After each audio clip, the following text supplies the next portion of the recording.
안녕하세요. 우리 첫 전체 구역 모임을 또 갖게 되었는데 양옆 앞뒤 한 번씩 보시고 반갑게 인사 한 번씩 나누실까요? 안녕하세요. 안녕하십니까? 네. 훨씬 더 좋은 것 같습니다. 함께 기도하시겠습니다. 사랑이 많으신 고마우신 아버지 하나님, 저희들을 불쌍히 여겨 죄에서 영원히 구원해 주시고 영원한 천국 소망을 주셔서 감사합니다. 그 크신 사랑과 은혜를 저희들 잠시도 잊지 않고 살아갈 수 있도록 도와주시고 어디에서 무엇을 하든지 그 사랑과 은혜의 힘으로 담대하게 살아가는 저희들 되도록 도와주시옵소서. 2022년도 새해를 은혜 가운데 밝혀주시고 또 귀한 시간들을 주셨습니다. 더욱이 이 귀한 시간 동안 아직 구원을 받지 못한 주변의 불쌍한 영혼들에게 담대하게 복음을 전하며 살아가는 저희들 되도록 도와주시옵소서. 특별히 1월 17일부터 계획이 되어 있는 새해 첫 전도 집회에 많은 영혼들이 인도되고 또 구원을 받는 큰 하나님의 역사를 경험할 수 있도록 도와주시고 인도해 주시옵소서.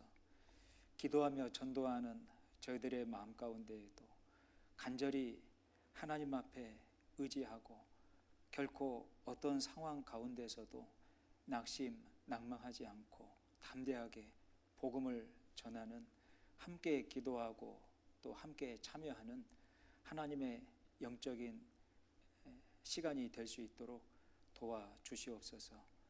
오늘도 함께하는 모든 시간 주 성령님에게만 의지합니다. 언제나 저희를 사랑하시는 예수 그리스도의 이름으로 기도드렸습니다. 아멘. 요한복음 16장 33절입니다.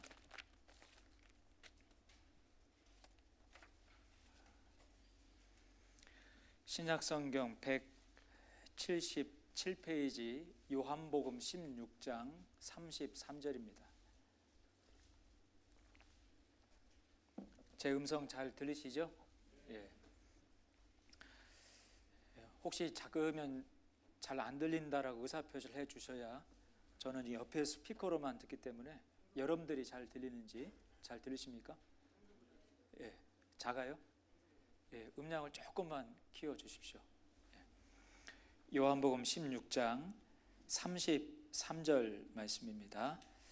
같이 읽겠습니다. 이것을 너희에게 이름은 너희로 내 안에서 평안을 누리게 하려 함이라. 세상에서는 너희가 환난을 당하나 담대하라. 내가 세상을 이겼노라 하시니라. 지난 수요 말씀에 이어서 담대하라. 내가 세상을 이겼노라 라는 주제로 이어서 몇 가지 생각을 해보도록 하겠습니다. 지난 시간에도 생각을 해본 대로 저희들 일상 속에서 담대하지 못하고 머뭇거리며 주저할 때가 있고, 살짝 어떤 부분에서는 세상과 타협하며 적당히 섞여 살아가고 있는 연약한 저희들의 모습을 볼 때가 있습니다. 전도를 할 때에도 아직 구원을 받지 못한 가족분들, 친구분들, 또 지인분들, 어떨 때는 마음이 맷돌 아래짝처럼 너무 강해서 마치 3m 가까운 장신의 골리앗을 상대하고 있는 것처럼 말 한마디가 마음에 들어가지 않고 다시 튕겨나오는, 또 어떨 때는 심하게 반대와 저항을 받을 때가 있어서 그럴 때 저희들의 마음은 낙심이 되어서 또 전도를 머뭇거리거나 미루게 되는 경우가 많이 있는 것 같습니다. 지난 시간 생각해 본 대로 환경과 사람을 의식하고 이렇게 낙심하게 되면 그게 올무가 된다 말씀하셨습니다. 사람을 두려워하면 올무에 걸리거니와 여호와를 의지하는 자는 안전하리라. 특별히 환경과 사람을 이렇게 두려워하고 낙심하고 이렇게 머뭇거리게 되면 올무에 걸린다라고 하신 것은 결코 상황이 나아지지 않는다라는 것을 말씀을 하신 겁니다. 기본적으로 구원받은 그리스도인들은 그 구원받은 사람들의 품격이라고도 제가 소개를 드렸는데 사자와 같이 담대한 것이다 말씀하셨습니다. 잠언 28장 1절 말씀에 악인은 쫓아오는 자가 없어도 도망하나 구원받은 의인은 사자같이 담대하니라. 잠언 30장 30절 말씀에도 구원받은 사람들의 그 위풍당당한 그 품격을 설명한 4가지의 짐승 가운데 가장 첫 번째로 어떤 짐승 앞에서도 물러서지 않고 강한 사자의 모습으로 구원받은 사람의 그 품격을 설명을 하셨고, 이사야 성경 21장 8절 말씀에도 하나님이 선택한 이스라엘 백성들에게 나팔을 불도록 명하셨을 때에도 사자같이 담대하게 나팔을 불라. 파수꾼이 담대하게 나팔을 안 불면 나머지 백성은 다 죽는 겁니다. 이 구원받은 사람들은 근본적으로 아주 담대할 것을 말씀을 하셨는데, 이 담대할 수 있는 성령의 권능과 능력을 주시고 담대하라고 말씀을 하시는 겁니다. 예수님이 제자들을 보내실 때에도 둘씩 짝을 지어서 보내셨습니다. 70명의 전도대를 파송하실 때에도 둘씩 짝을 지어서 파송을 보냈습니다. 이 복음서 성경 말씀 보면 제자들과 그 전도대를 파송할 때 성령의 권능을 주시고 보내셨다라고 분명히 기록이 되어 있어서 담대하라고 말씀만 하신 게 아니고 담대할 수 있는 권능도 함께 주신 겁니다. 지난 시간 누가복음 11장 21절 22절에 강한 자가 무장을 하고 자기 소유를 지킬 때 누가 빼앗아갈 수 있겠습니까? 악한 자 마귀가 세상에 있는 영혼들을 빼앗아 가지고 자기 소유처럼 딱 붙잡고 있는 겁니다. 공중 권세 잡은 자, 악한 자 마귀. 예수님도 요한복음 14장 30절에 그 마귀를 세상 임금이라고도 직접 표현을 했죠. 이 세상에 왕처럼 군림하고 있는 영혼들을 붙잡아 자기 소유도 아닌데 소유인 것처럼 빼앗아 붙잡고 있는 그 강한 자가 마귀예요. 그 타락한 천사들이 무장하고 영혼들을 지키고 있다 하시니 그 모습이 얼마나 끔찍한 모습입니까? 근데 더 강한 자가 와서 싸워 이길 때에는 무장을 해결시키고 그 소유물을 빼앗아 온다 하셨습니다. 더 강한 자가 누굽니까? 예수님이십니다. 2000년 전에 십자가로 승리하시고 사단 마귀를 무장 해제시켜 놨으니 너희는 담대하게 마귀가 붙잡고 있는 영혼들, 그 노략물, 탈취물, 소유를 빼앗아 오라 명하신 겁니다. 그러니 성령의 권능도 주셨고 하나님이 마귀를 무장해제시켜 놨으니 담대할 수 있는 환경들을 만들어 두었으니 그걸 자세히 알고 담대하라 그런 겁니다. 그래서 오늘도 같이 본문으로 삼은 담대하라. 내가 세상을 이겨노라. 예수님이 십자가로 승리한 세상에 무장 해결시킨 그 마귀를 우리가 상대해서 싸우고 있으니 낙심하지 않고 낭망하지 않고 포기하지 않고 끝까지 싸우기만 하면 반드시 승리한다 배웠죠. 문제는 나한테 있어요. 낙심하는 겁니다. 낭망하는 겁니다. 하다가 포기하는 거예요. 그게 문제인 거예요. 잠언 24장에 환난 날에 낙담하면 내 힘의 미약함을 보입니다. 낙심하지 말고 낭망하지 말고 끝까지 포기하지 않고 복음을 담대하게 전하면 때가 이름에 거두게 되리라. 때론 눈물을 흘리며 복음을 전할 때도 있어서 눈물을 흘리며 씨를 뿌리는 자는 기쁨으로 단을 거두리로다. 그냥 하나님이 걱정하는 것은 패하는 것을 걱정하는 게 아니고 포기하는 것을 걱정하는 겁니다.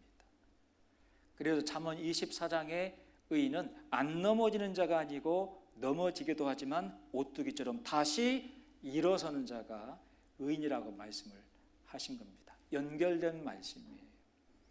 그래서요, 죽으면 죽으리이다 이런 담대한 마음 가지고 세상 가운데 죄와 구별되고 세상의 그 죄악된 그 문화, 사람들 속에서 담대하게 구별되고 이 복음을 전할 때에도 담대하게 끝까지 복음을 전하면 결국은 승리를 하는 겁니다. 여러분, 싸울 때 어떤 사람들이 제일 무서운 줄 아세요? 죽기를 각오하고 달라드는 사람이에요.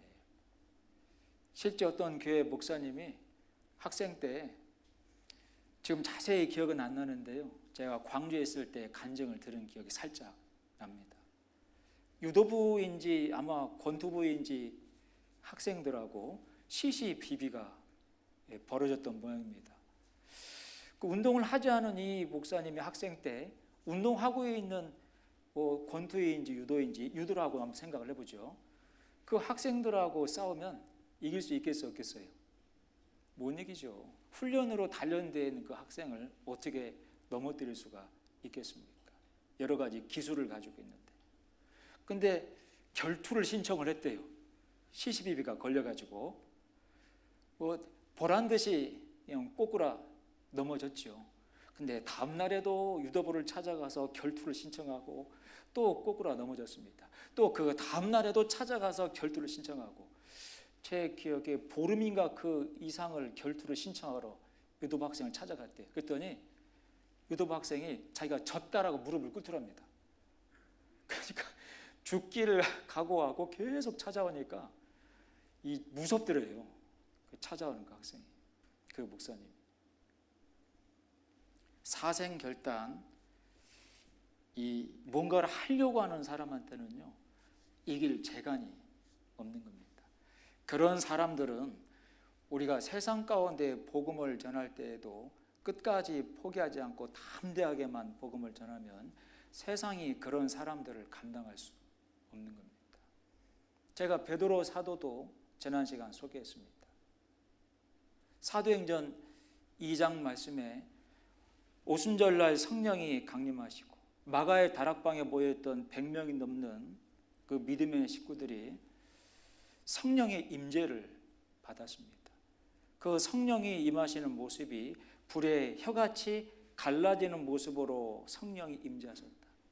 성령은 눈에 안 보이지만 왜 굳이 불의 혀처럼 갈라지는 모습으로 임재하셨다 설명을 하신 거냐면, 구원받은 사람은 성령의 권능과 능력을 받아서 담대하게 입을 열어 복음을 전하게 될 거다 라는 말입니다. 현장에 있었던 베드로 사도도 정말 그 담담을 얻어서 죽음을 불사하고 복음을 전하니 3,000명이 구원을 받았습니다. 그 놀라운 기적과 사실 앞에 종교인들이 화가 났고 베드로, 요한, 사도들을 불러다가 죽이겠다라고 살벌하게 위협하고 협박을 했죠. 다시는 전하지 마라. 저 베드로 저것이 어부였는데 어쩌다가 저렇게 말장이가 되어버렸는고 아주 희한하게 생각했다라고 사도행전 말씀에 기록이 되어 있습니다. 베드로 사도가 담대했죠. 천하 인간에게 예수 그리스도 이름 외에 구원을 받을 수 있는 다른 길을, 다른 이름을 주신 적이 없다. 저것이 어부 베드로가 맞냐? 어찌 저렇게 담대하게 말을 잘하는 담대한 말장이가 되었느냐? 그건 베드로의 개인 능력이 아닙니다. 평생 동안 갈릴리 바닷가에서 고기 잡던 어부였어요. 그렇던 베드로가 더 이상 고기를 안 잡고 사람을 낚는 어부가 되어서 저리 담대하게 복음을 전하고 있으니 종교인들이 해볼 도리가 없으니까 불러다가 협박 위협을 했습니다. 죽이겠다고. 실제 그럴 작정이었어요. 그들은 사내들인 공의원이 있었고 거기에서 의결이 된 것은 사람을 죽여도 문제를 안 삼았습니다. 다만 율법에 문제가 되기 때문에 자기들이 죽이지는 안 하고 청부 살인을 시켰죠. 예수님을 빌라도에다가 내준 것처럼. 정말 베드로, 요한 사도들 계속 복음을 전하면 그렇게 죽일 작정이었습니다. 이 베드로 사도, 요한 사도 낙심하고 피하며 도망갔습니까? 내가 보고 들은 것을 말하지 아니할 수 없노라. 더 담대하게 복음을 전했고요. 사도행전 말씀 보면 베드로 사도가 성령이 충만하여 내가 보고 들은 것을 말하지 아니할 수 없다. 우리는 보고 들은 것에 복음의 증인이라. 증인이 입을 닫아버리면 그 진실은 묻히는 것이니 우리는 보고 들은 것의 증인이라 말을 아니할 수가 없다. 그 말은 죽어도 좋다는 겁니다. 여러분, 그런 담대한 그리스도인들을 세상은 감당할 수 없는 겁니다. 세상에서는 감당이 안 되는 거예요. 결국은 마귀가 무릎을 꿇는 겁니다. 그래서 초대교회 때 복음이 그렇게 폭발적으로 증거가 된 거예요. 초대교회 때 전했던 복음과 우리가 전하는 복음은 같은 복음입니다. 뭔 차이일까요? 점점 담대하지 못하고 있다는 겁니다. 환경을 의식하고 사람을 의식하게 되고 환경 가운데에서 내가 손해볼까 봐 담대하게 복음을 전하지 못하게 되고 인간관계 속에서 내가 차별을 받을까 봐 혹시 관계가 소원해지고 불편해질까 봐 사람이 두렵다기보다는 복음을 전해서 안 되면 생길 환경들이 더 두려워요. 사람 인간관계가 어려워질까 봐. 우리가 동일한 복음을 전하지만 담대하지 못할 때가 너무나도 많이 있는 겁니다. 그 성령의 권능으로 한 번에 3,000명이 구원받았던 놀라운 초대교회 역사들이 있었는데, 바울 사도는 여러분들이 잘 아시는 대로 신약 14권을 기록했습니다. 얼마나 담대하게 복음을 전했는지 아마 잘 아실 겁니다. 첫 번째 전도여행 갔을 때 루스드라라는 지역에서 복음을 전하다가 복음을 듣기 싫다고 세상의 사람들이 사도 바울을 돌로 던져 패 죽였습니다. 정말로 사람들 마음이 악하죠. 그냥 듣기 싫으면 듣기 싫다고 귀를 닫아버리든지 그 자리 피하든지. 근데 듣기 싫다고 돌을 막 집어던져 이 사람이 피 흘려 돌 맞아 죽는데 계속 집어던진 겁니다. 사도 바울이 그때 죽었을 때 삼층천, 하나님이 계시는 천국을 실제 갔다 온 사람이고 담대하게 복음을 전하고 달려갈 길을 마친 자에게 주어지는 영광이 얼마나 큰 것인지를 실제 보고서 내려왔어요. 그래서 고린도 후서 말씀에 너희가 하나님 앞에서 받게 될 영광은 너희가 보지 못하고 듣지 못하고 상상할 수 없는 영광을 받게 될 거다. 실제 그걸 보고 왔기 때문에 그 말도 한 겁니다. 끝까지 믿음을 지키고 믿음의 선한 싸움을 싸우고 영생을 담대하게 취하라. 그런 자에게 줄 영광이 얼마나 큰 것인지를 얘기했습니다. 그런데 하나님이 다시 사도 바울을 살려놨죠. 그 사도 바울이 다시 살아나서 어디 다시 찾아가서 복음 전합니까? 자기를 돌로 쳐 죽인 적에 또 들어가서 또 복음을 전하는 거예요. 그런 사람들을 세상이 감당할 수 있겠냐는 거죠. 사단 마귀가 두 손 두 발 다 드는 겁니다. 사도행전 14장 한번 봐보죠.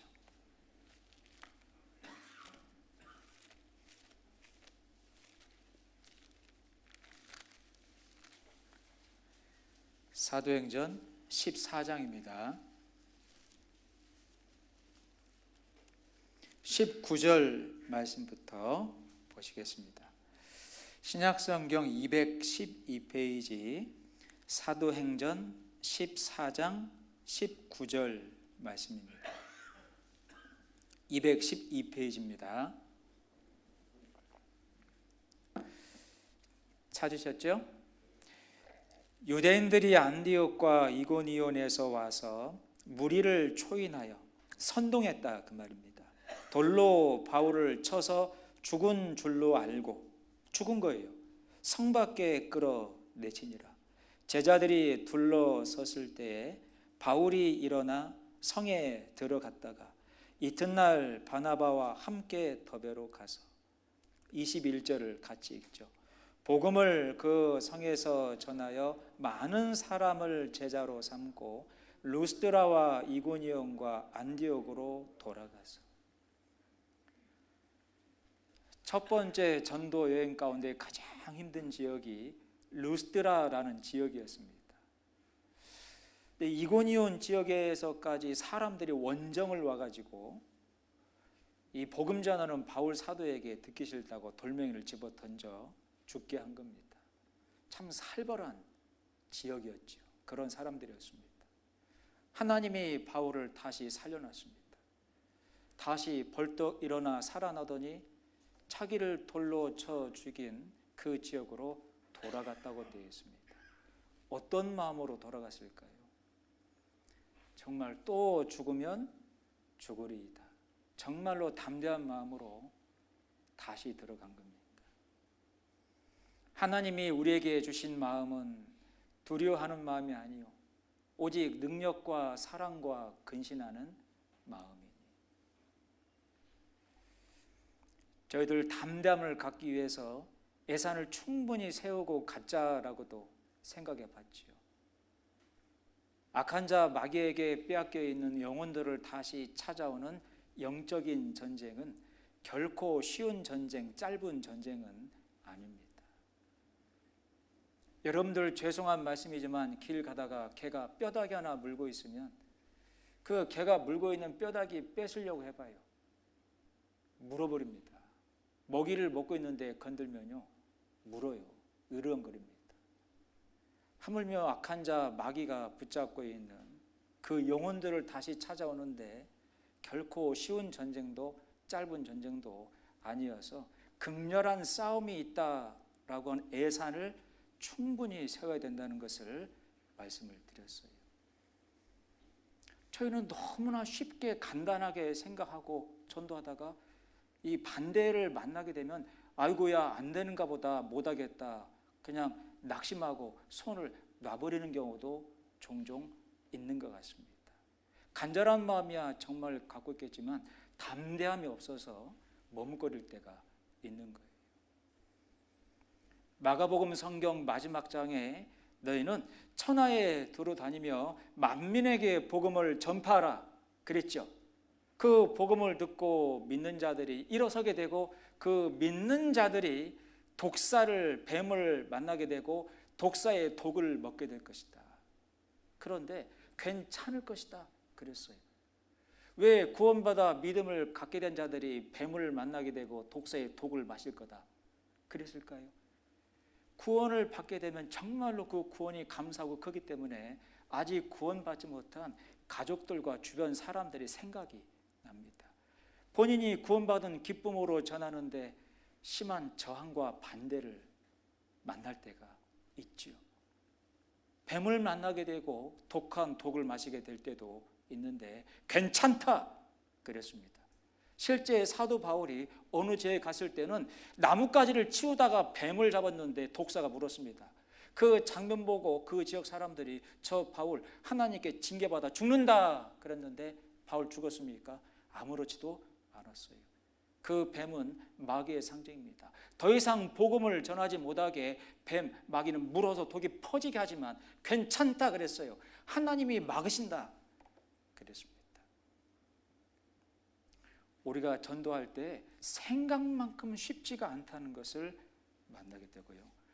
어떤 사랑하는 가족은 10수년 아니 20년이 걸리기도 합니다. 저희 아버님이 구원받기까지 20년 이상이 걸리신 분입니다. 저는 그 과정에 어머님이 얼마나 많은 핍박을 받으시고 얼마나 심한 고난이 있었는지를 뜬 눈으로 보며 자란 사람입니다. 집안에 있는 물건 많이 박살났었어요. 저 어린 시절 상당한 시간을 옆집에 이모님 댁에서 보낸 적도 있습니다. 왜? 쫓겨났으니까요. 정말로 강하신 분이었습니다. 20년 동안 호롱불 그 비슷한 등잔불 밑에서 기도하시고 말씀을 묵상하시며 아버님 영혼을 위한 그 전도와 기도를 끊이지 않으셨고요. 끊임없이 기도하고 전도하는 가운데 정말 극적으로 말씀을 들으시며 그렇게 마음이 강하셨던 분이 마음이 꺾이시고 복음을 받아들이셨습니다. 기적이죠. 하나님 하신 일입니다. 우리 가운데 그런 기적을 맛보신 분들이 여러분들 계실 겁니다. 강했던 남편, 정말 관심이 전혀 없었던 아내 또는 부모님, 자녀들이 오랜 기간 동안 그 기적 가운데 구원을 받게 되는 경우 있지요. 우리가 끝까지 포기하지 않고 담대하게 복음을 전할 때 그 승리는 보장되어 있는 겁니다. 그런 사람들을 세상은 정말로 감당할 수 없다 한 거예요. 여기 화면 한번 보시죠.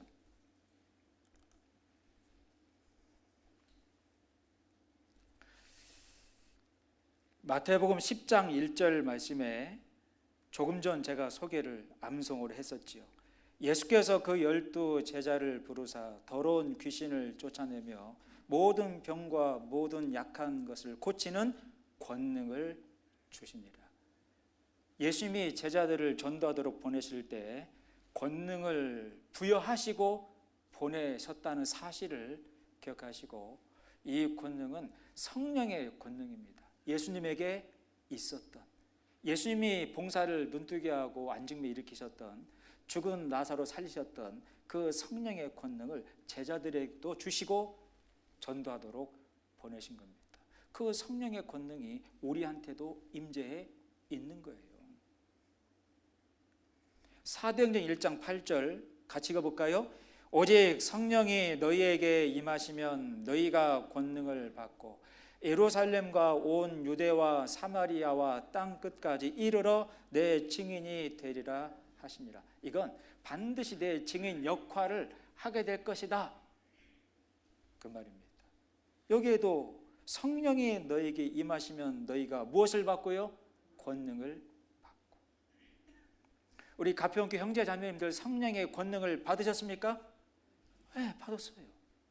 죄의 사함을 얻으라 그리하면 너희가 성령을 선물로 받으리니. 사도행전 2장 3절 아까 암송으로 말씀을 드렸었죠. 불의 혀같이 갈라지는 것이 저희에게 보여 각 사람 위에 임하여 있더니. 굳이 성령의 임재를 눈에 안 보이지만 불의 혀같이 갈라지는 모습으로 설명하신 것은 담대하게 입을 열 수 있는 권능을 받을 거다, 그 말입니다. 이게 그 모습이에요. 그 말씀입니다. 베드로전서 1장 12절 베드로 사도도 성령의 능력을 힘입어 복음을 담대하게 전한 겁니다. 이 섬긴 자가 자기를 위한 것이 아니요 너희를 위한 것임이 계시로 알게 되었으니 이것은 하늘로부터 보내신 성령을 힘입어 복음을 전하는 자들로 이제 너희에게 고한 것이라. 천사들도 살펴보기를 원하는 것이니라. 성령을 힘입어 복음을 전하는 자들. 뭘 힘입어 복음을 전했다고요? 성령을 힘입어서요. 사람의 개인적인 능력과 말 솜씨로 전하는 것이 아닙니다. 그래서 우리가 수요 말씀에 장장 1년 넘도록 성령의 충만을 받는 삶을 배우셨죠. 정말로 성령의 충만한 삶을 사셔야 성령의 권능과 능력으로 전도도 담대하게 할 수 있는 겁니다. 우리가 이 말을 설명을 잘한다라고 이 복음을 잘 전하는 게 아닙니다. 로마서 15장 18절 바울 사도도 동일한 말씀을 했어요. 그리스도께서 이방인들을 순종케 하기 위하여 나로 말미암아 말과 일이며 표적과 기사의 능력이며 같이 읽죠. 성령의 능력으로 역사하신 것 외에는 내가 감히 말하지 아니하노라. 여러분, 바울 사도는 굉장히 똑똑한 사람이었습니다. 아시죠? 바리새파 중에 바리새파였고 베냐민 지파 왕족의 후손이었고 이스라엘 땅 기준 북쪽의 길리기아 다소가 고향인데 예루살렘까지 내려온 정통 유학파였고 예루살렘에서 가장 유명한 율법 선생이 가말리엘이었습니다. 거기에 최고의 제자였습니다. 타의 추종을 불허하는 굉장히 똑똑한 사람이었고 박식다박한 사람이었어요. 심지어 사도행전 말씀에는 그 당시에 철학자들이 많이 인용하는 철학적인 내용까지도 인용할 정도로 아주 똑똑했던 사람입니다. 그런데 그 똑똑한 자기의 지식으로 복음을 전하는 것이 아니다 그랬어요.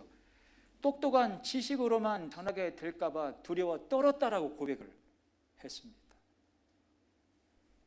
고린도전서 2장 4절 말씀에 내 말과 내 전도함이 지혜에 권하는 말로 하지 아니하고 다만 성령의 나타남과 능력으로 하여 너희 믿음이 사람의 지혜에 있지 아니하고 다만 하나님의 능력이 있게 하려 하였노라. 예수 그리스도 보배를 질그릇 같은 너희 속에 담았으니 이는 능력의 힘이 큰 것이 너희에게 있지 아니하고 주님에게 있음을 알게 하려 함이라.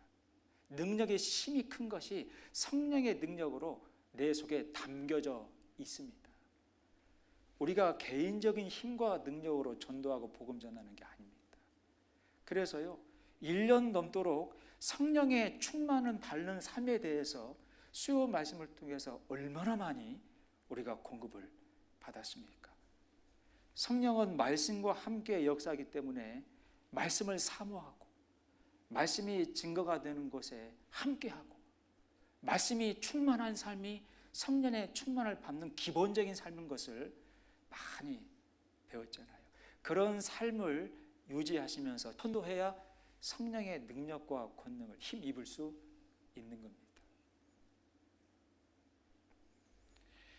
그러므로 내가 너에게 알게 하노니 하나님의 영으로 말하는 자는 누구든지 예수를 저주할 자라 하지 않고, 같이 읽어보죠. 또 성령으로 아니하고는 누구든지 예수를 주시라 할 수 없느니라. 초대교회 때 이런 말씀을 왜 한 거냐면, 이탈리아에 가면은 카타콤이라고 하는 지하 동굴 시체 매장소가 있습니다. 여러분, 카타콤의 순교자 들어보셨죠? 이 카타콤이란 말이 헬라 말로 웅덩이다라는 뜻입니다. 로마 인근에 이 땅속을 깊이 파고 들어가서 거기에다가 집을 만들어 놓은 거예요. 거기에다가 죽은 시체를 보관하기도 한 겁니다. 굉장히 환경은 열악했겠죠. 근데 구원받은 그리스도인들이 로마의 핍박을 피해서 이 지하에 시체를 매장하는 또는 이민자들이 살기 위해 파 들어간 지하 땅굴 동굴 속으로 피해 들어간 겁니다. 근데 이 안에가 완전히 미로였어요. 미로. 길을 아는 사람이 아니고서는 들어가면 못 나오는 곳입니다. 오래전에 일본인 관광객이 실제 들어갔다가 지금도 못 나온 사람이 있습니다. 아마 죽었겠죠.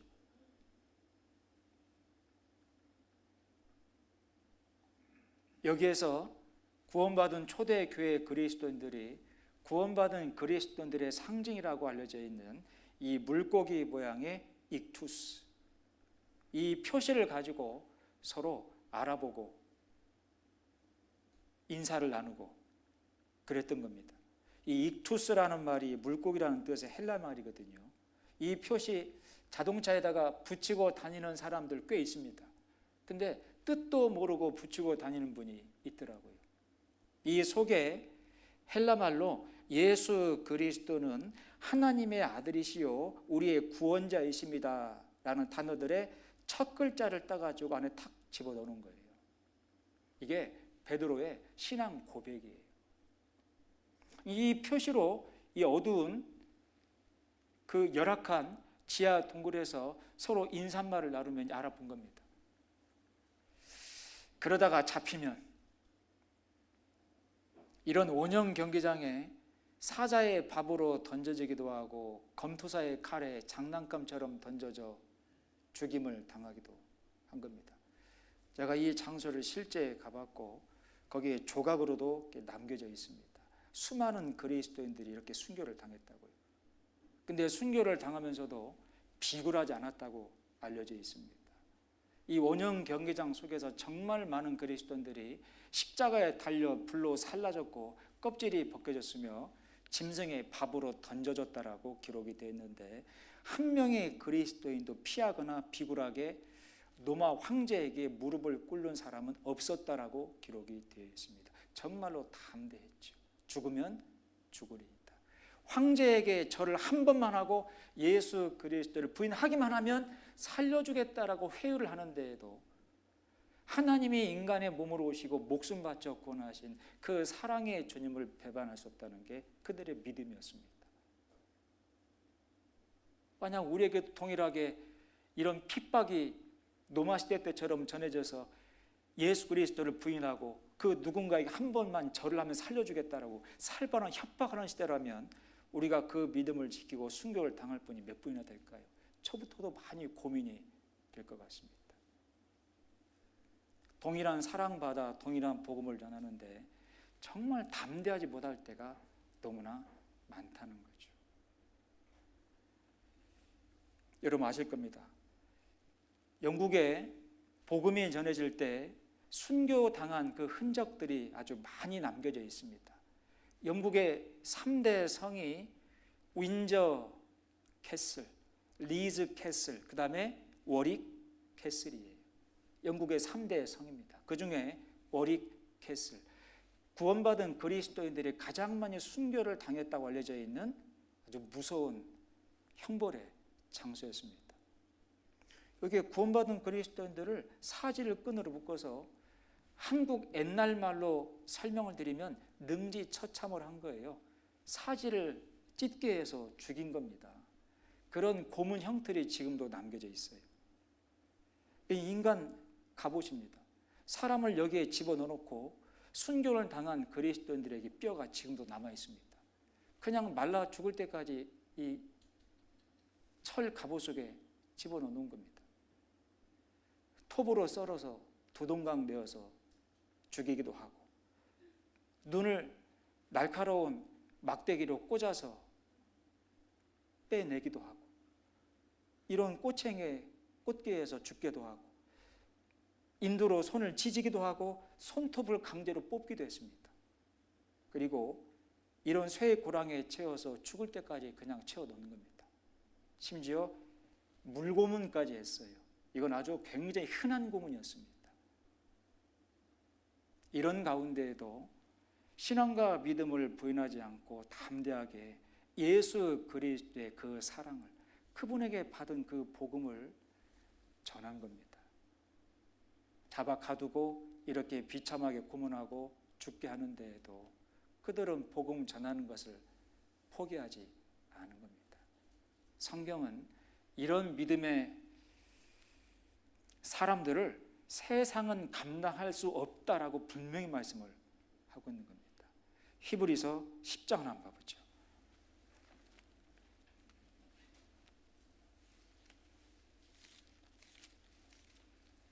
히브리서 10장입니다.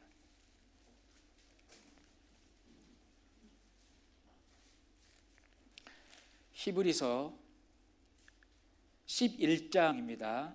히브리서 11장 35절부터 보겠습니다.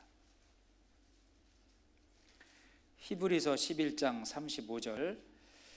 여자들은 자기의 죽은 자를 부활로 받기도 하며 또 어떤 이들은 더 좋은 부활을 얻고자 하여 악형을 받되 구차히 면하지 아니하였으며, 굳이 살고자 구차하게 비굴하게 빌지 않고 담대하게 순교를 당했다는 겁니다. 36절.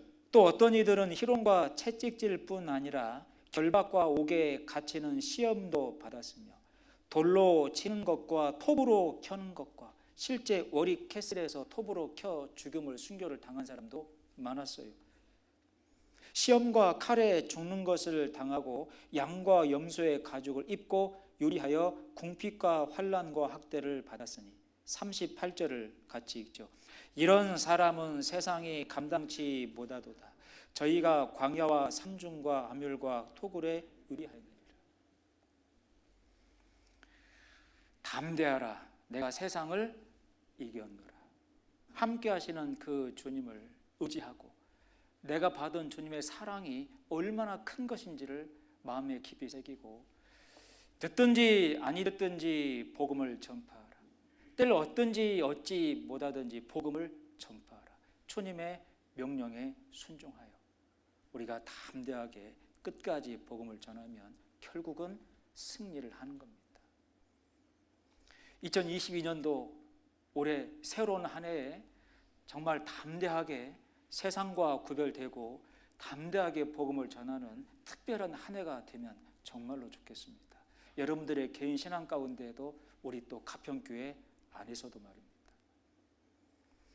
제가 그래서 지난 수요 말씀 때 두려움을 극복하고 담대하게 복음을 전하기 위해서 몇 가지의 필요한 내용들이 있다 소개했고, 두 가지를 소개를 했었습니다. 구원받은 이후에 우리의 신분이 어떤 신분인지를 먼저 명확하게 해야 된다 설명드렸어요. 누구든지 그리스도 예수 안에 있으면 새로운 피조물이라. 이전 것은 지나갔으니 보라 새 것이 되었도다. 고기를 낚는 어부에서 사람을 낚는 어부로 베드로, 야고보, 요한 사도, 안드레 그 제자들을 신분을 바꾸신 것처럼 저희도 신분이 복음 전도자로 바뀐 겁니다. 그 일을 위해서 저희가 먼저 구원을 받은 거예요. 내 새로운 신분과 새로운 삶의 목적이 있다는 것을 여러분 잊으시면 안 돼요. 잠언 말씀에 묵시가 없으면 백성이 방자히 행하거니와, 삶의 목적을 상실하면 무엇을 위해 내가 살아야 되지? 무엇을 위해서 물질을 쓰고, 무엇을 위해서 힘을 쓰고, 무엇을 위해서 시간을 사용을 하지? 삶의 목적이 분명치 않으면 방자하게 살아가는 겁니다. 방자하게. 제가 솔로몬 예를 들어드렸죠. 삶의 목적을 분명하고 살 때 솔로몬은 전도서라고 하는 인생 소감문을 썼고, 자기 자신을 소개할 때에도 다윗의 왕, 다윗의 아들, 예루살렘 왕, 전도자의 말씀입니다. 자기를 전도자라고 강조해서 설명했습니다.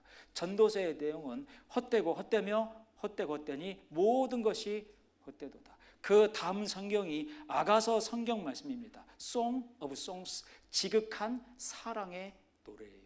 전도서의 인생이 얼마나 허망하다는 것을 깨달은 솔로몬, 인생의 허망함을 설명한 말씀이 전도서이고, 인생의 허무함과 허망함을 깨달은 사람이 진정한 사랑을 깨달을 수 있기 때문에 이어지는 아가서 성경 말씀이 사랑의 노래로 편성이 되어 있는 겁니다.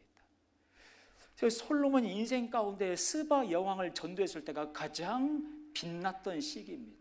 삶의 목적을 분명히 하고 자기의 주신 물질, 주신 그 힘, 왕의 그 권위, 그 시간들을 하나님의 사랑을 전하는 데 사용을 했어요. 그게 삶의 목적이었습니다.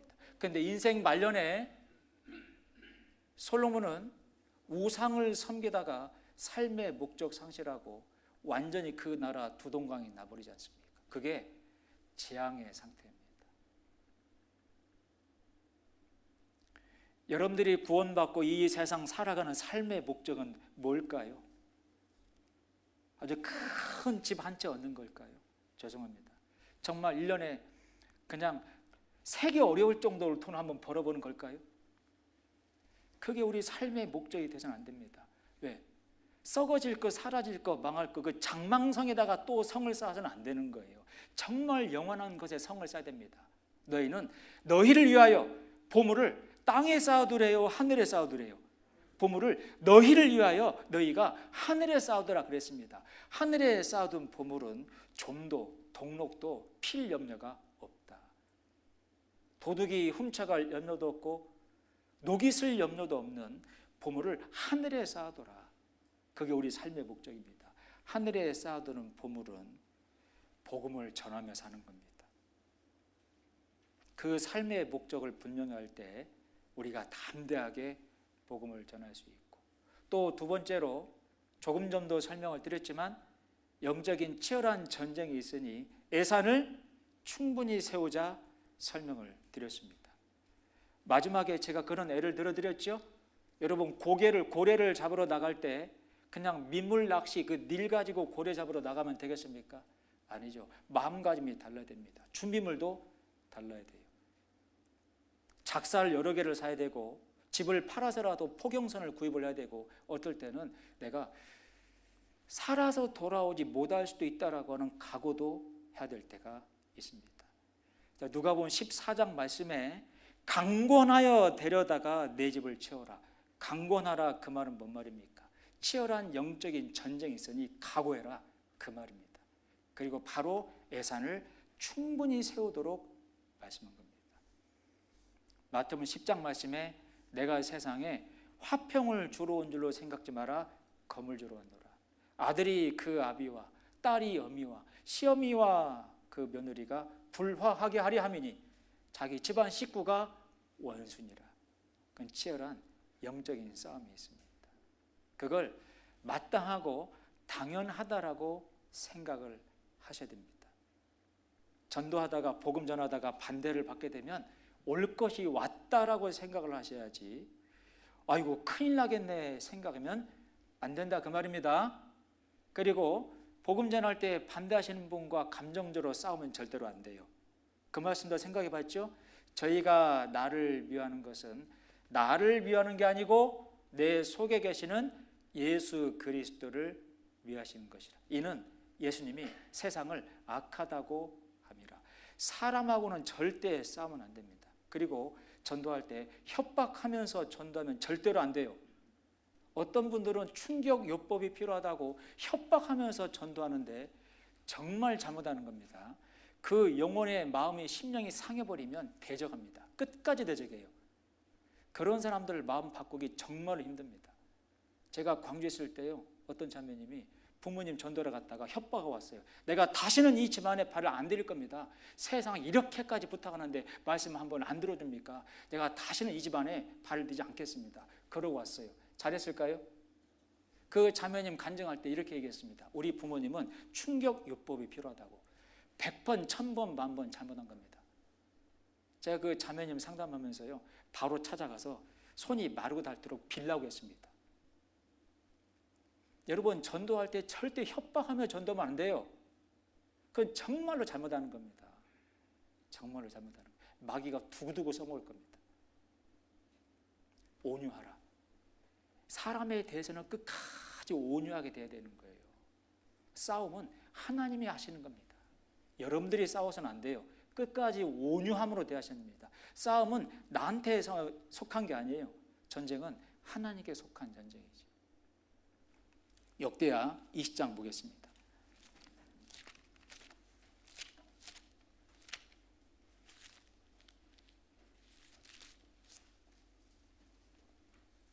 역대하 20장 17절 말씀입니다. 15절 말씀을 먼저 보죠. 역대하 20장 15절. 역대하 20장 15절입니다. 구약 681페이지입니다. 20장 15절 같이 읽겠습니다. 야하시엘이 가로되 온 유다와 예루살렘 거민과 여호사밧 왕이여 들을지어다. 여호와께서 너희에게 말씀하시기를 이 큰 무리로 인하여 두려워하거나 놀라지 마라. 이 전쟁이 너희에게 속한 것이 아니요 하나님께 속한 것이니라. 영적인 전쟁은 나한테 속한 전쟁이라고요, 하나님께 속한 전쟁이라고요? 하나님께 속한 전쟁입니다. 네, 사람하고 절대 싸우시면 안 되고 협박하듯이 무모하게 전도해서도 절대로 안 됩니다. 끝까지 주님이 그러셨던 것처럼 온유하게 대하셔야 됩니다. 너희 가운데 소망에 관한 이유를 묻는 자들에게 대답하기를 온유와 두려움으로 하라. 하나님 앞에는 두려운 마음으로, 그 상대방을 향해서는 주님이 나에게 하셨던 것처럼 온유함으로 해야 되는 겁니다. 어떤 하나 딱 책 잡아가지고 협박하듯이 전도하면 절대로 안 됩니다. 꼭 주의하셔야 됩니다. 이 영적인 전쟁은 하나님이 시작하신 하나님의 전쟁이고, 구원받은 저희들은 하나님이 사용하시는 무기이고 일꾼과 도구와 그릇에 불과한 거예요. 내가 싸우려고 하시면 안 됩니다. 그래서 두려움을 극복하고 담대할 수 있는 또 한 가지의 방법은 하나님이 시작하신 영적인 전쟁에 나를 사용하시기 때문에 내가 깨끗해야 될까요? 더러워야 될까요? 깨끗해야 됩니다. 그 말씀 가끔 배웠죠? 하나님의 집에는 그릇이 많이 있는데 어떤 그릇 쓰신다고요? 금 그릇이요? 은 그릇이요? 질 그릇이요? 어떤 걸로 만들었냐가 중요한 게 아니고 상태가 어떠하냐, 깨끗하냐, 더럽냐, 이게 중요하다 그랬습니다. 제가 암송만 했지만 너희가 이 질그릇 속에 보배를 받았으니 이는 능력의 힘이 큰 것이 너희에게 있지 않고 하나님께 있음을 알게 하려 함이라. 요한계시록 1장 2장 말씀에 보면 7 교회 가운데 거하시는 주님의 모습이 설명되어 있습니다. 예수님의 모습을 교회마다 설명하시며 촛대 사이를 거니시는 분이 손에 7 별을 붙잡고 7 촛대 사이를 거니신다라고 말씀했습니다. 설명해 놓으셨죠? 7 촛대는 7 교회요, 7 별은 7 사자와 일꾼이라. 뭘 말해요? 교회 가운데에서 영적인 전쟁을 시작하시는 하나님이, 주님이 손에 일꾼들을 붙잡고 그 전쟁을 치르신다, 그 말이에요. 그러니 내가 주님에게 잘 붙잡혀야 돼요. 그러려면 깨끗해야 됩니다. 여러분, 세상 가운데 책 잡힐 만한 일을 하시면서 전도할 수는 없는 거예요. 성령의 회방을 놓으면서 전도할 수는 없는 겁니다. 여러분들 죄악 가운데 정말 구별되어야 됩니다.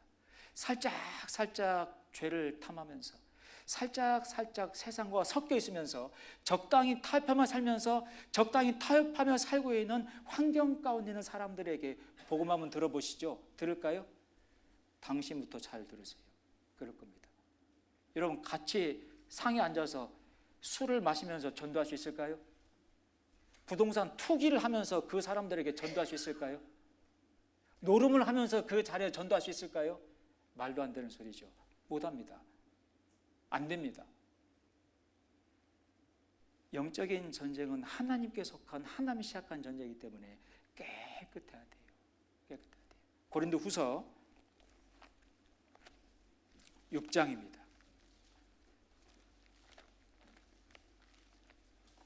고린도후서 6장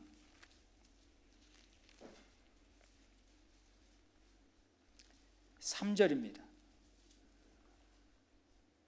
고린도후서 6장 3절 같이 읽겠습니다. 우리가 이 직책이 회방을 받지 않게 하려고 무엇이든지 아무에게도 거리끼지 않게 하고.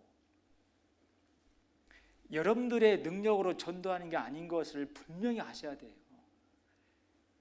조금 전 사도 바울도 내 말과 내 지혜 있지 않다라고 분명히 기록했습니다. 하나님이 시작한, 하나님이 전하시는 영적인 전쟁이니 내가 쓰임받는 도구예요. 정말 깨끗하셔야 됩니다. 여러분, 정말 새해에 이 죄와 절대 타협하지 마시고, 죄를 조금이라도 탐닉하지 마시고, 세상과 적당히 섞여 살지 마시고 철저하게 구별되어서 하나님 앞에 깨끗하게 살아봐요. 하나님에게 정말로 귀하게 쓰임받고 영혼을 전도하는데 귀하게 쓰임받을 수 있을 겁니다. 그런 자를 쓰신다고 하셨으니까요. 성경 말씀에 구원받은 사람들을 물된 동산 같고 샘 솟는 샘물과 같다라고 이사야 58장 11절에 소개되어 있고, 아가서 성경 말씀에는 구원받은 그리스도인들을 신랑인 주님의 신부로 설명하며, 이 구원받은 그리스도인들은 신랑의 신부인 구원받은 교회는 잠근 동산이요 봉한 샘물이요 덮은 우물이라. 왜 동산 가운데 있는 그 샘물과 우물과 이걸 덮여있다라고 잠겨있다라고 말씀했습니까? 오염되면 안 되니까요. 그 당시의 우물은 생명을 공급하는 젖줄입니다. 구원받은 저희들을 샘물과 우물로 표현하신 거예요. 다른 구원 안 받은 사람들이 생명수를 전달받을 수 있는 통로로 쓰시겠다, 그 말입니다. 근데 뭘 강조하셨어요? 덮은 우물이요 봉한 샘물이라. 오염되지 않도록 깨끗하게 덮어놔야 된다, 그 말이에요. 오염돼서는 안 된다는 겁니다. 이 우물이 오염돼 버리면 떠다 먹을 수 있어요, 없어요? 없는 거예요. 여러분, 정말 죄하고 철저하게 구별돼서 하셔야 돼요. 세상과 구별돼서 하셔야 됩니다. 그래야 하나님께 귀하게 쓰임받을 수 있어요. 잠언 25장을 보겠습니다. 우리가 담대할 수 있는 생활의 방법들을, 삶의 내용들을 살펴보고 있는 겁니다. 잠언 25장 26절입니다. 잠언 25장 26절.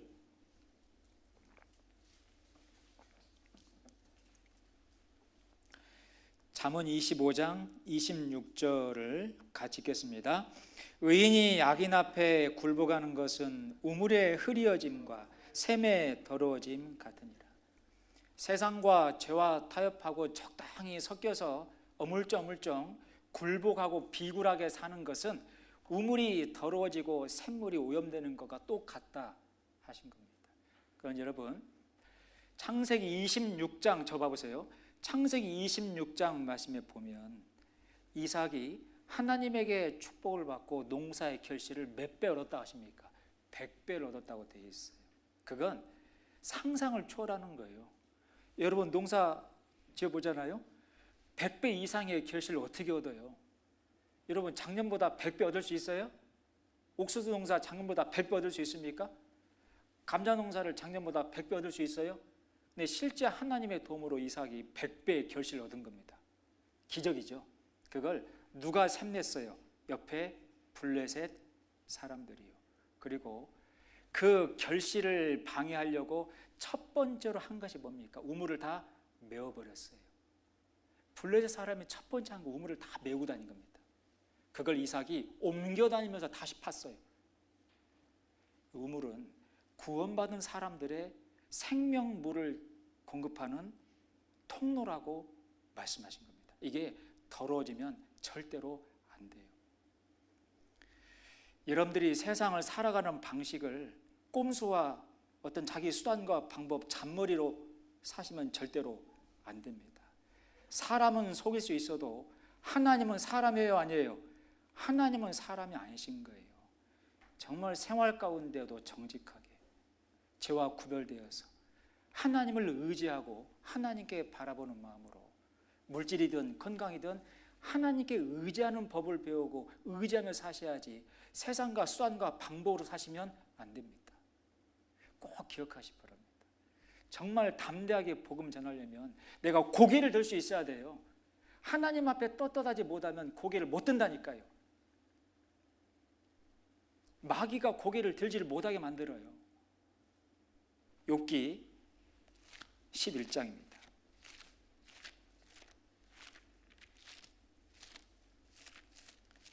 욥기 11장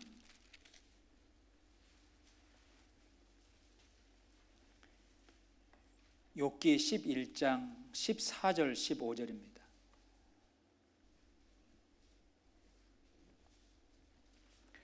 욥기 11장 14절 15절입니다. 같이 읽겠습니다. 내 손이 죄악에 있거든 멀리 버리라. 불의로 내 장막에 거하지 못하게 하라. 그리하면 내가 정녕 흠 없는 얼굴을 들게 되고 굳게 서서 두려움이 없으리니.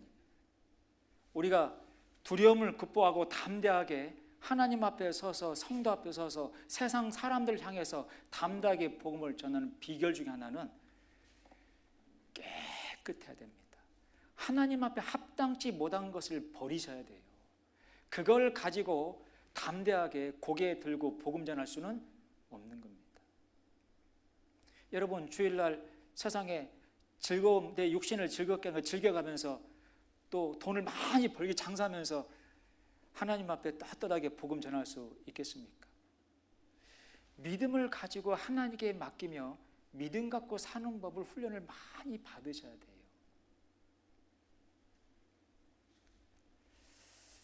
이제 시간이 다 돼서 제가 정말 드리고 싶은 말씀이 많은데요. 하나님은 사람이 아니십니다. 신전 의식을 가지고 살아야 돼요. I have set the Lord always before me. 내가 항상 하나님 앞에 서 있으며 하나님 앞에 서 있다라고는 신전 의식을 갖고 사셔야 됩니다. 정말 부끄러움이 없어야 돼요. 양심의 가책이 없어야 됩니다. 깨끗한 상태로 살아가셔야 돼요. 그래야 하나님이 정말로 그런 사람들을 귀하게 쓰시는 겁니다. 합당치 못한 것이 있다라면 적당히 덮어놓고 괜찮지 이런 것쯤이야, 이번 한전쯤이야, 그런 식으로 적당하게 타협하고 사시면 안 됩니다. 그런 것들을 버리셔야 돼요. 그걸 안 버리고 계속 가지고 있으면 그게 썩어서 독사의 독이 된다라고 분명히 말씀을 하신 겁니다. 뒤에 20장 봐보죠. 20장 12절.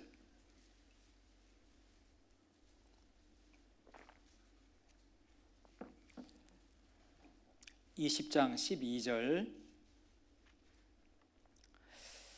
그는 비록 악을 달게 여겨 혀 밑에 감추며 아껴서 버리지 아니하고 입에 물고 있을지라도 그 식물이 창자 속에서 변하며 뱃속에서 독사의 쓸개가 되느니라. 16절까지 같이 읽겠습니다.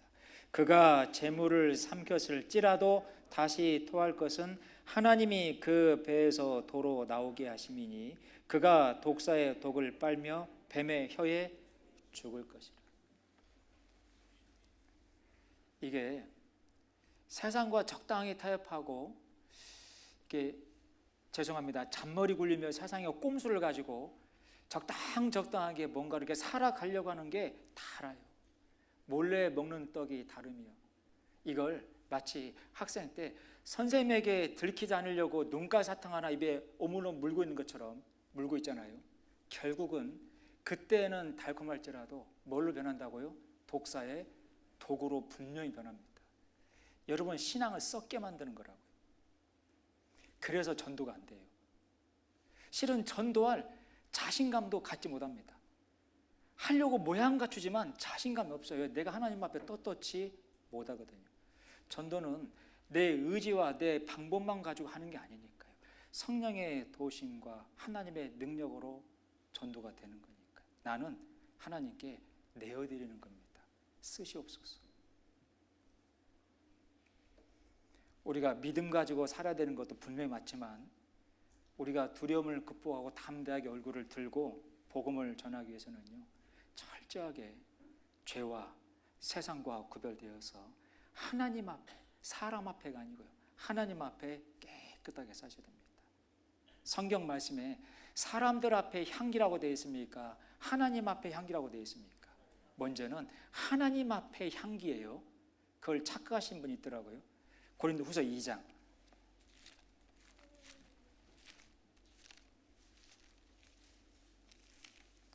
고린도후서 2장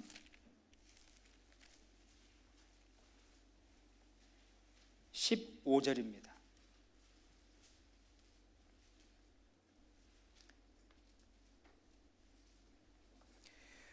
고린도후서 2장 15절 같이 읽습니다. 우리는 구원 얻는 자들에게나 망하는 자들에게나 하나님 앞에서 그리스도의 향기니. 너희는 세상의 빛과 소금과 향기와 편지가 되라 그러죠. 근데 먼저는 사람 앞에서가 아니고 하나님 앞에서예요.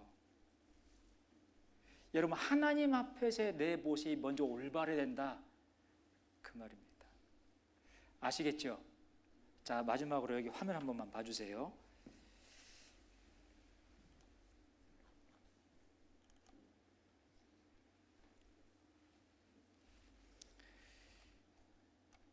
여러분 아시는 대로 시나이 반도 지도입니다. 이스라엘 백성들이 애굽에 400년 종살이 마치고 이렇게 홍해바다를 건너서 40년 광야에서 고생하다가 결국 고향 땅 들어갔습니다. 자, 보세요. 출애굽하고 고향 땅 들어가는 과정이 정확히 우리가 구원받아서 세상에 있다가 천국 가는 과정과 똑같습니다. 애굽에서 나온 것은 저희가 세상 가운데 구원받은 거고, 홍해바다를 건넌 것은 우리가 침례를 받은 겁니다. 가나안 땅은 천국과 영광의 모형이기도 합니다. 그럼 이 광야 40년은 뭐예요? 천국에 가서 영광 받기에 합당한 자로 훈련받는 기간입니다. 자, 성경은 분명히 광야 40년 동안 아말렉 족속과의 전쟁이 있었다고 되어 있고, 40년 광야 마치고 가나안 땅 들어가서는 가나안 7 족속과 전쟁이 있었다고 합니다. 자, 보세요. 아말렉 족속과의 전쟁에 싸워 이기지 못한 자는 가나안 족속과 전쟁에 참가할 수 없었습니다. 아말렉 족속과 싸워 진자 타협한 자는 다 광야 가운데 죽었어요. 그 전쟁 가운데 살아남아 승리한 자들만 가나안 땅 들어가 가나안 족속과 전쟁한 겁니다. 뭘 말하죠? 아말렉 족속과의 싸움은 나와 싸우는 거예요. 내가 주일날 말씀 들으러 가야 되냐 말아야 되냐, 나와 싸우는 거라고요. 이 친구가 술 먹자 유혹하는데 마셔야 되냐 말아야 되냐, 내가 나와 싸우는 거라고요. 보니까 돈이 날라다니네요. 하지만 합당치 못한 방법으로 돈을 취하는 것, 이걸 취해야 되냐 말아야 되냐, 내가 나와 싸우는 거라고요. 주일날 놀러 가고 싶네요. 놀러 가야 되는 거냐 말씀 앞에 가야 되는 거냐, 아말렉 족속과 내가 지금 싸우고 있는 거라고요. 이 전쟁과 승리를 보다면 가나안 족속과의 싸움은 영혼을 건지고 살리는 전쟁입니다. 기업 전쟁이에요. 가나안 족속 전쟁은 영혼을 구원시키는 영적인 전쟁이라고 분명히 말씀한 겁니다. 먼저는 누가 싸워야 돼요? 아말렉 족속과 싸워야 됩니다. 나와 싸워 이기셔야 돼요. 하나님 앞에서 내가 어떤 모습과 마음으로 살아가는지 그걸 분명히 하시고 사셔야 담대하게 가나안 땅 들어가 영혼들을 전도하는 가나안 족속 전쟁에 참여한다는 것을 꼭 기억하시기를 바라겠습니다. 다윗이 사자와 곰과 싸움에서 이기지 못했다라면, 그 훈련을 받지 못했다라면 블레셋 골리앗과 전쟁에서 어찌 싸워 이길 수 있었겠습니까? 분명히 사무엘상 17장 말씀에 내가 사자와 곰도 쳐서 죽였은 즉, 그러니 다윗은 사자와 곰과의 전쟁을 하나님이 주신 것은 이 골리앗과 싸우게 하시려고 훈련을 시켰다는 걸 분명히 아는 사람입니다. 내가 사자와 곰도 쳐 죽였은 즉, 그러니 이 골리앗 딱 만나보니까 왜 자기가 사자 곰과 싸우는 이유를 분명히 알게 된 겁니다. 이 전쟁을 중요하게 여기셔야 돼요. 여러분 자신과의 싸움에서 지시면 절대로 가나안 족속 영혼 살리는 전도의 전쟁 참가 못합니다. 아시겠죠? 오늘 다 말씀을 못 드린 부분이 있지만 이제 두고두고 좀 말씀을 드리겠고, 올 한 해 우리가 목표로 삼은 우리 가평교회 표대 말씀을 정했습니다. 디모데전서 6장 11절에 오직 너 하나님의 사람아, 그리고 디도서 2장 14절에 하나님의 열심을 하는, 하나님의 선한 일에 열심하는 친백성이 되게 하려 함이라. 두 가지 말씀을 합해서 오직 너 하나님의 사람아, 하나님의 선한 일에 열심하는 친백성이 되라. 우리 2022년도 가평교회 표대 말씀입니다. 한번 따라해 보시죠. 오직 너 하나님의 사람아, 하나님의 선한 일에 열심하는 친백성이 되라. 아시겠죠? 예, 기도하시겠습니다. 사랑이 많으신 고마우신 아버지 하나님, 올 한 해 은혜 가운데 주신 귀한 시간들을 헛되이 보내지 않고 하나님의 선한 일, 영혼들을 전도해 구원받게 하는 그 귀한 일에 열심하는 친백성의 삶을 살아가는 저희들이 될 수 있도록 도와주시옵소서.